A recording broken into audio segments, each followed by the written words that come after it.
All right. So we're going to start off with this book by Jane Tucker called Insights, Messages of Hope, Peace, and Love. So I think it's a wonderful springboard for discussion. And by then we should have one other person joining us. And so I'll give a little background when everybody's here. So it starts out with the gift. Deep down inside, all people are the same. We all share a precious gift. No matter who we are, where we come from, or whatever we've been through in life. Boy, that's powerful right there, right? Every one of us is born with a core of wisdom, common sense, compassion, and power.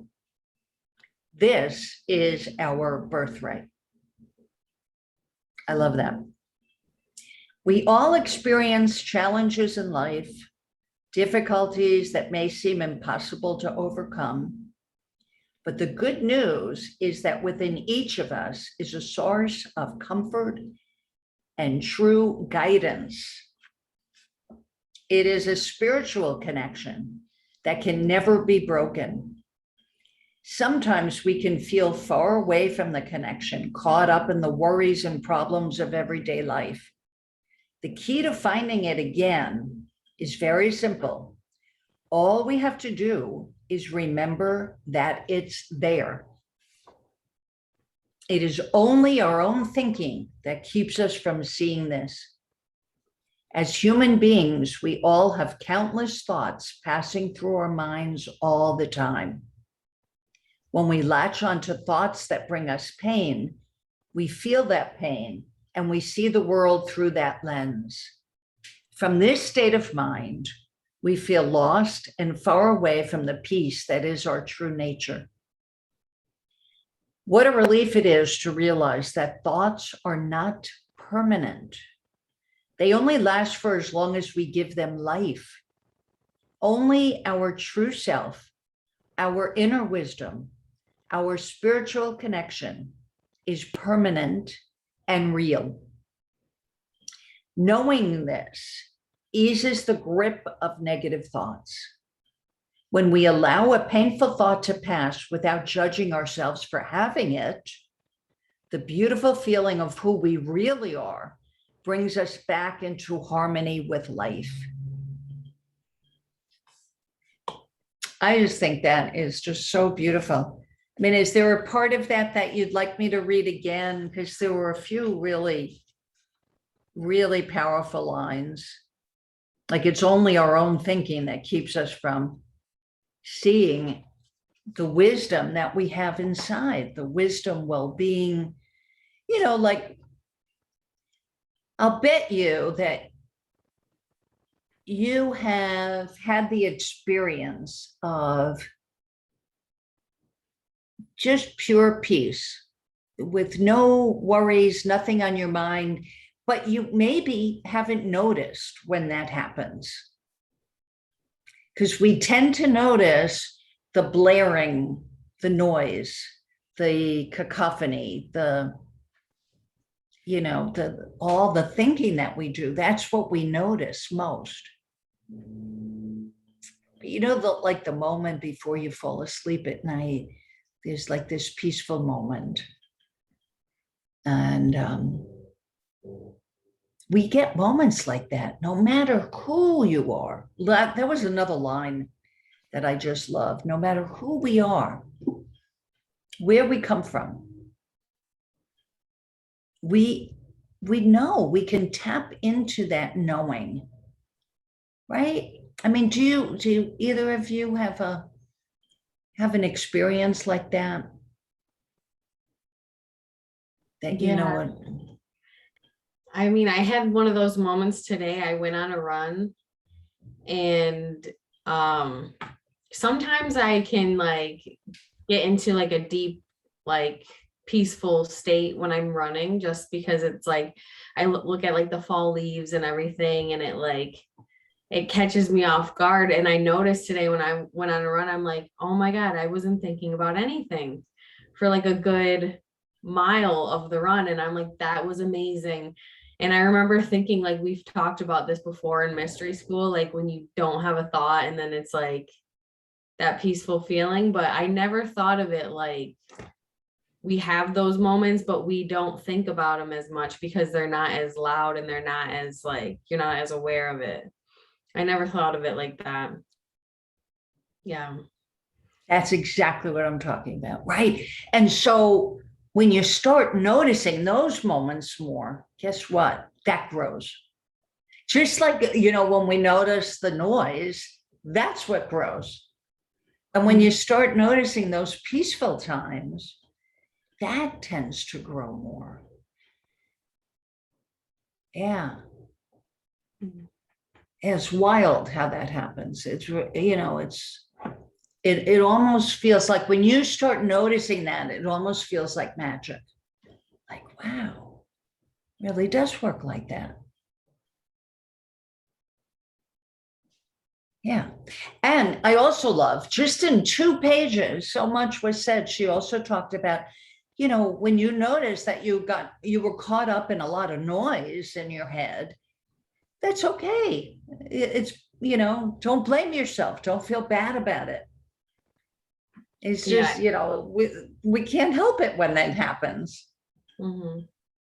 I think the first thing to, like, the thing that's going to make it easier, because I was like thinking about it, I was like, I can't think of an exact moment where like I was like aware that I wasn't thinking, like, if that makes sense, like what she was talking about. But I think it's because like I think it's going to be easier once like we stop like beating ourselves up for having certain thoughts. It'll be easier to start being like more conscious of like when those moments are happening. Yes, absolutely. Absolutely. Yeah, that's so cool that you already saw that. Not beating yourself up for having negative thoughts is amazing. And, when you think about it, it's really common for people to beat themselves up about thinking certain things or, forgetting something or whatever, so many things we can find to beat ourselves up over. And for what purpose? Except to give ourselves a hard time.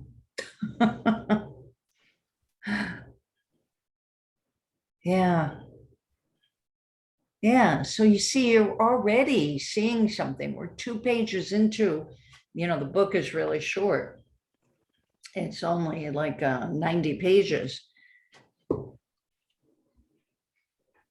So what do you think about that, to use this book as a springboard? And I think I mentioned it to Julia that there's this, it's like a curriculum called The Wisdom, My Guide Inside. That's what it's called, My Guide Inside. So after this book, I'm going to get a hold of that book. And that's another wonderful way to learn how to use this amazing gift of thought. Here, Spencer, to use this amazing gift of thought in our favor rather than against us. I think that's really what these 2 pages were about, that, we have this amazing gift to think, and we can use it in our favor or against ourselves. Like some of you, a couple of you are in marketing. At least Spencer is. I think in a way you are too, Anna, right? Sales, yeah. It's kind of same thing, I guess. Yeah, right? So, we're like our own PR.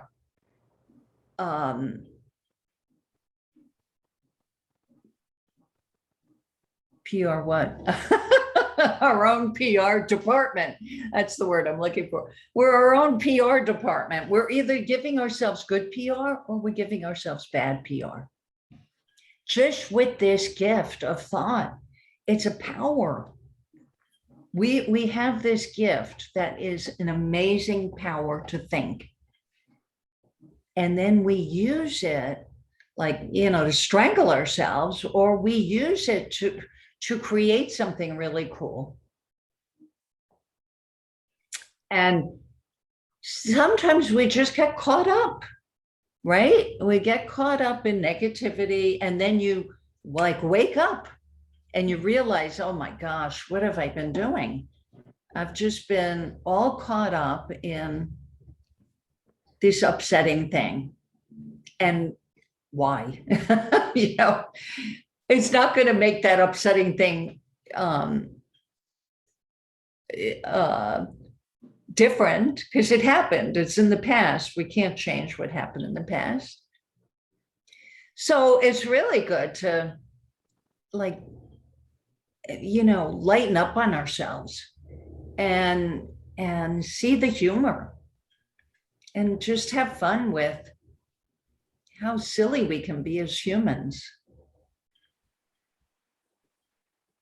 So glad that you got a new hookup there, a new laptop, Spencer, to join us.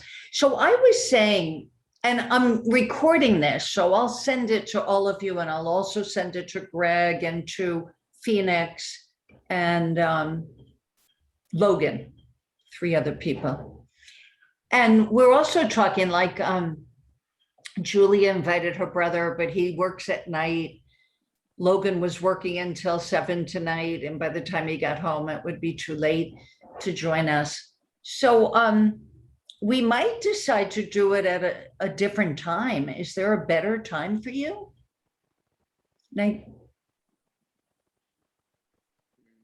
Or for, people in your life that you'd like to have them on with us? I'll have to ask my brother. Yeah, find out what his schedule is, because, if we all agree, then we could just change times. And so, what I was saying before you were all on was that my vision for this is that this can be a place where we get to know one another, and you can trust each other, and nobody is going to talk about anything that was said. Like, if you want to say something, tell me to turn off the recording. That it'll be that simple, and it'll be totally private. You can feel free to talk about stuff that you wouldn't talk to your best friend about, or you wouldn't even talk to your parents about, or your brother or your sister, because sometimes there's things like that. And the point is not to solve problems, because problems only exist in the way we're thinking of them. There are challenges in life. And sometimes when you speak a challenge that you're having, you hear your own wisdom.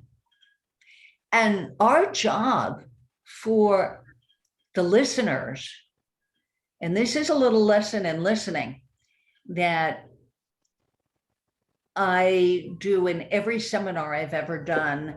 We always start out with how to listen to each other and how to listen to yourself too. It's getting really quiet in your brain so that you are more expansive. You're not using conditioned thinking, the ways you've learned to think, to get through a challenge. You're able to be more creative and more expansive. And then the solution is like right there. It's just right there, and it becomes so obvious when you get really quiet. It's like how you've been listening to me right now. You've all been really quiet. I don't know what's going on in your mind. You know, maybe your mind is going a mile a minute and you're thinking, oh, what am I going to do when this is over?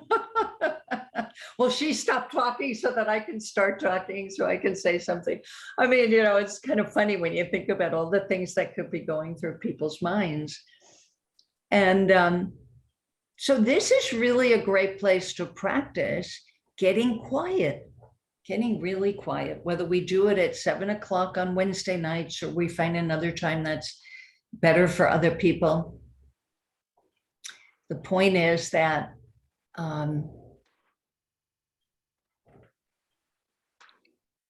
you're learning from your own wisdom. That's the point.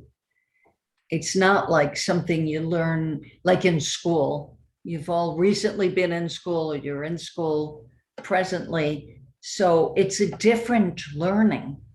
That's intellectual learning. This is insight learning. And isn't that interesting? That's the name of the book, Insights.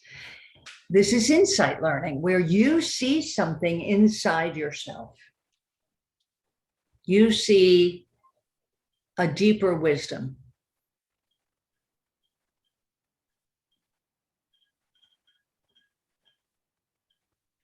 So I'm going to stop the recording at this point so that you can introduce yourselves and feel more free to